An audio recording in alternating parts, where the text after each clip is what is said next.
Graça e paz, irmãos e irmãs. O nosso texto de hoje é 2 Coríntios 11, de 1 a 15, e estamos experimentando a graça para todos. Entre os capítulos 10 e 13, que correspondem à terceira e última parte da carta, o apóstolo sobe o tom em relação aos falsos mestres que se infiltraram na igreja de Corinto, a quem chama ironicamente de superapóstolos. Em 7, 2 a 16, fica claro que o problema de Paulo com os irmãos já está totalmente solucionado. Nos versos 6 e 7, ele declara: Deus, porém, que consola os abatidos, consolou-nos com a chegada de Tito, e não apenas com a vinda dele, mas também com a consolação que vocês lhe deram. Ele nos falou da saudade, da tristeza e da preocupação de vocês por mim, de modo que a minha alegria se tornou ainda maior. Mas, pelo nosso texto de hoje, os falsos mestres ainda estão presentes entre os coríntios. Logo, o apóstolo precisa resistir enfaticamente a esses superapóstolos. Caso contrário, tanto o evangelho quanto a igreja sofrerão sérios danos. Esta é a situação histórica por trás dos capítulos 10 a 13, de modo geral, e do capítulo 11, de modo específico. E neste último, Paulo defende o seu apostolado para preservar a integridade do evangelho e a unidade da igreja.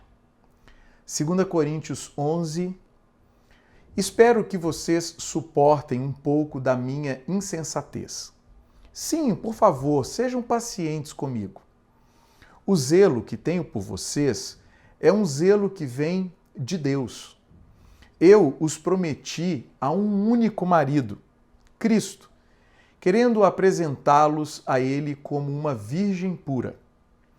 O que receio e quero evitar é que, assim como a serpente enganou Eva com astúcia, a mente de vocês seja corrompida e se desvie da sua sincera e pura devoção a Cristo.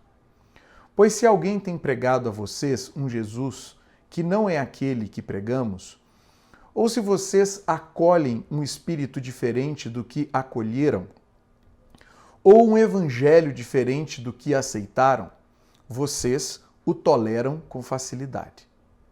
Todavia, não me julgo nem um pouco inferior a esses superapóstolos. Eu posso não ser um orador eloquente, contudo tenho conhecimento. De fato, já manifestamos isso a vocês em todo tipo de situação. Será que cometi algum pecado ao humilhar-me a fim de elevá-los, pregando a vocês gratuitamente o Evangelho de Deus? Despojei outras igrejas, recebendo delas sustento, a fim de servi-los.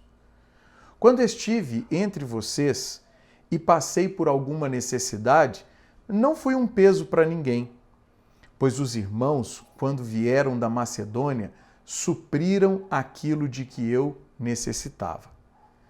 Fiz tudo para não ser pesado a vocês e continuarei a agir assim. Tão certo como a verdade de Cristo está em mim, ninguém na região da Acaia poderá privar-me deste orgulho. Por quê? Porque não amo vocês? Deus sabe que eu os amo.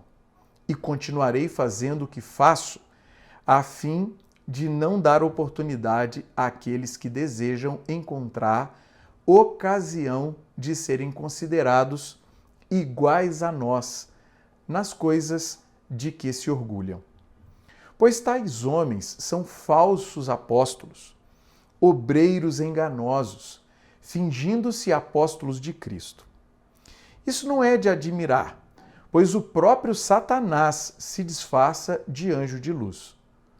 Portanto, não é surpresa que os seus servos finjam ser servos da justiça. o fim deles será o que as suas ações merecem. Eu gostaria de propor que Deus deseja que a sua igreja seja uma comunidade saudável. E para tal precisamos crescer em 3 virtudes espirituais.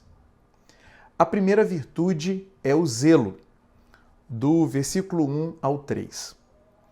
Paulo começa o capítulo 11 pedindo aos coríntios que suportem a sua insensatez. Essa insensatez tem uma relação direta com a resistência aos falsos mestres e com o uso da ironia. Porém, antes de se dirigir aos superapóstolos, o apóstolo se dirige aos irmãos daquela igreja. Ele diz: o zelo que tenho por vocês é um zelo que vem de Deus. Em outras palavras, Paulo está afirmando o seu amor cuidadoso pelos coríntios. Ele está empenhado na busca pelo bem de cada irmão. E isso vem de Deus. Para ilustrar esse seu interesse sincero, o apóstolo lança mão da tradição do casamento. Nessa ilustração, ele é como um pai, a igreja de Corinto é como uma noiva e Cristo é como um noivo. E assim como um pai deseja entregar a sua filha pura ao noivo dela, Paulo deseja entregar a igreja de Corinto pura a Cristo. É nesse desejo que o seu zelo se expressa. Todavia, o apóstolo tem uma preocupação. Assim como no princípio a serpente enganou Eva, agora os falsos mestres podem enganar a igreja de Corinto, o que é um problema muito sério. Assim, para que isso não aconteça, ele precisa agir resistindo aos superapóstolos. Isso porque os coríntios precisam ter a mente guardada para conservar a pureza da sua devoção a Cristo, o Salvador e o Senhor deles.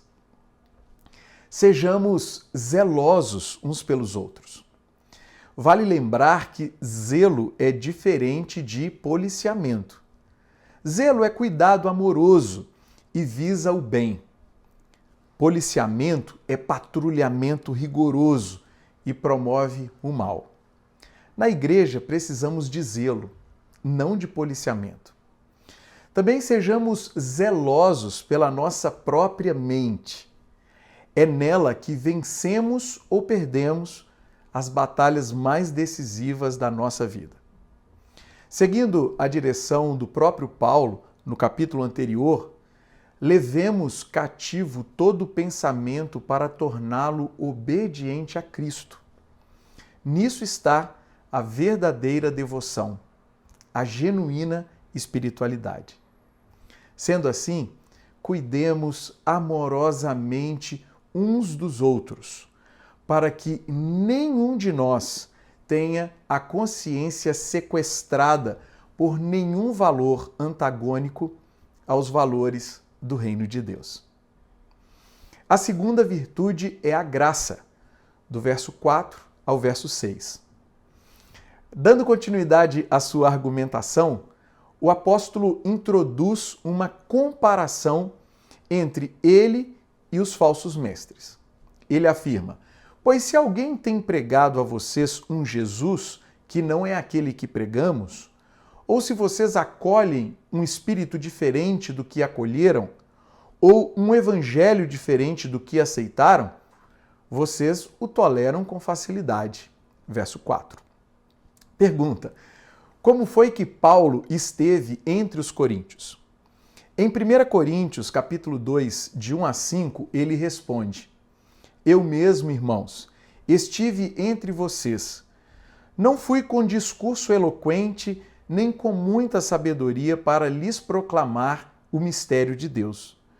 Pois decidi nada saber entre vocês, a não ser Jesus Cristo e este crucificado. E foi com fraqueza, temor e com muito tremor que estive entre vocês. Minha mensagem e minha pregação não consistiram em palavras persuasivas de sabedoria, mas em demonstração do poder do Espírito, para que a fé que vocês têm não se baseasse na sabedoria humana, mas no poder de Deus. Os falsos mestres pregam um Jesus que não sofre. Paulo prega Jesus Cristo e este crucificado.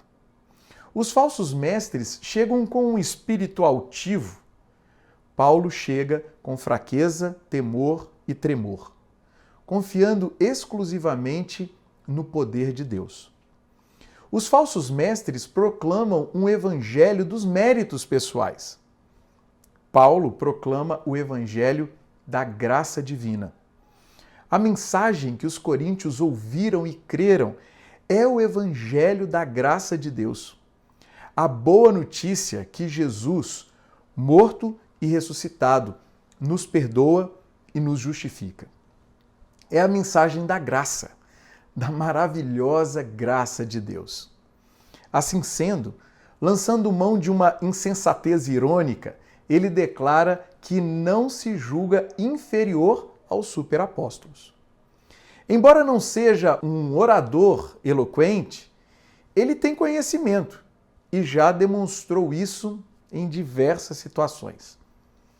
E por que a autodefesa do apóstolo, nestes termos, se configura como uma insensatez? Porque a sabedoria bíblica, que ele conhece muito bem, ensina que outros façam elogios a você, não a sua própria boca. Outras pessoas, não os seus próprios lábios. Provérbios 27, 2. Sejamos graciosos uns com os outros. Assim como Jesus nos trata com graça, tratemos a todos com graça. Essa maravilhosa graça que nos acolhe como somos e é incapaz de nos deixar como chegamos. Substituamos o juízo implacável pela graça paciente. Isso porque o Espírito Santo, que em nós habita, nos transforma dia após dia. A sua obra é permanente e crescente até que Cristo seja formado em nós. Este é o Evangelho e é nele que precisamos permanecer firmes. O que for diferente disso, nós resistimos em nome de Jesus. A terceira virtude é a humildade, do verso 7 ao 15. Nessa parte final do nosso texto, Paulo reflete sobre o tempo que passou na igreja de Corinto. No verso 7, ele faz uma pergunta retórica.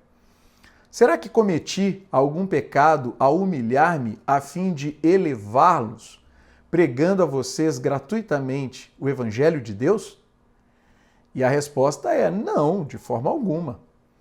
Então, em que consiste essa auto-humilhação a que ele se refere? Ela consiste no interesse sincero e no serviço abnegado, abrindo mão até do direito de ser sustentado pela igreja para não ser pesado a ela. O apóstolo deixa claro que, ao agir assim, ninguém da Acaia, da região de Corinto, poderia privá-lo deste orgulho.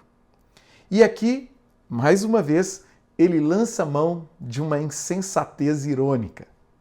Isso porque os superapóstolos, com quem ele se compara, recebem o seu sustento da igreja de Corinto. Paulo, contudo, não recebe. Embora tivesse esse direito, ele abre mão dele.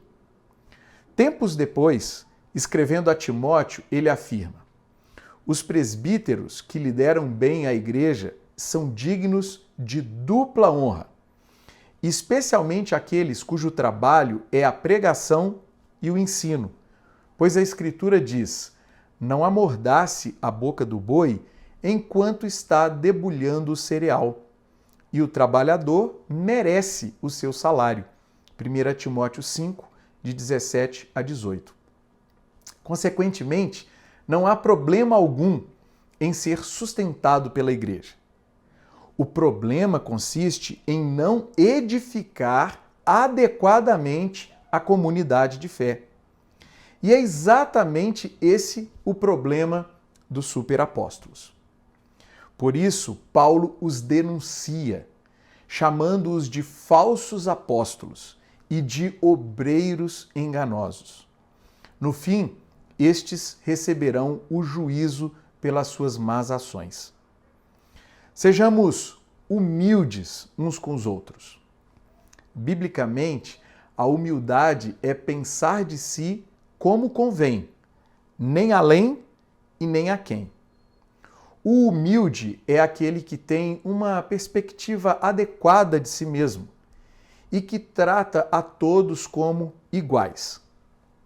E como todos são tratados igualmente, o humilde não deseja sujeitar ninguém a si, muito menos fazer valer a sua vontade a qualquer custo. Antes, ele está disposto a fazer o que for preciso para edificar aqueles que estão próximos. Sigamos fielmente a Jesus, aquele que também foi manso e humilde de coração. Imitemos aquele que não veio para ser servido, mas para servir e dar a sua vida. E lembremos sempre que Deus se opõe aos orgulhosos, mas concede graça aos humildes. Portanto, irmãos e irmãs, construamos relacionamentos e uma comunidade saudáveis. A minha oração é que o Espírito Santo nos faça crescer nas virtudes do zelo, da graça e da humildade. Que assim seja. Um grande abraço para você.